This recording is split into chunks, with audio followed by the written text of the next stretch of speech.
جوئے کی تعریف یہ ہے کہ دو طرفہ شرط لگائی جائے کسی بھی چیز پر، اور دو طرفہ شرط ایسے لگائی جائے کہ مغلوب کی کوئی شے غالب کو، جیتنے والے کو دی جائے گی۔ فرمایا یہ جوا ہے۔ گھوڑ دوڑ پر جوا لگا ہوتا ہے، کھیلوں پر جوا لگا ہوتا ہے۔ آج کل عام ہے جناب، کرکٹ نوجوان کھیل رہے ہوتے ہیں تو انہوں نے جوا لگایا ہوتا ہے، دو ٹیمیں آپس کے اندر کھیل رہی ہیں جی، ہارنے والی ٹیم جیتنے والی ٹیم کو 1000 روپیہ دے، 500 دے، 5000 دے، یہ کیا ہے؟ جوا۔ یہ کیا ہے؟ جوا۔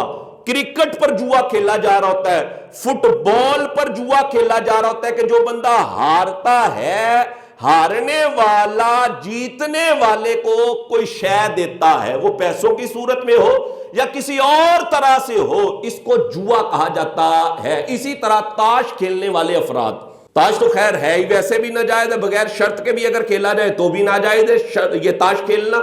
تو اگر اس پر شرط لگا کر کھیلے، یا لوڈو شرط لگا کر کھیلی گئی کہ ہارنے والا جیتنے والے کو کوئی شے دے گا، چاہے وہ پیسے دے، چاہے اس کو پارٹی کھلانی پڑے، چاہے اس کو بوتل پلانی پڑے، یہ جوا ہے اور یہ ناپاک عمل ہے، شیطانی کام ہے، اور یہ حرام اور جہنم میں لے جانے والا کام ہے۔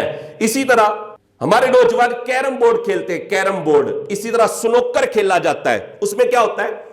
سنوکر والے نے اپنا سنوکر رکھا ہوا ہے، کیرم بورڈ والے نے دکان میں اپنے کیرم بورڈ رکھے ہوئے ہیں۔ وہ کیا ہوتا ہے کہ دو افراد آتے ہیں یا دو پارٹیاں آتی ہیں کھیلنے والی، اب جو پارٹی ہار جاتی ہے یا جو کھیلنے والا ہار جاتا ہے وہ دکاندار کو کھیلنے کے پیسے دیتا ہے، اور جو جیتنے والا ہوتا ہے وہ کوئی شے نہیں دیتا، جیتنے والا کوئی شے نہیں دے رہا ہوتا، ہارنے والا اپنی جیب سے اس کا جتنا بھی وہ خرچہ بنتا ہے، کرایہ بنتا ہے، جو بھی ہے وہ دکاندار ہارنے والے سے فیس لیتا ہے۔ یہ بھی جوا ہے، ناجائز اور حرام۔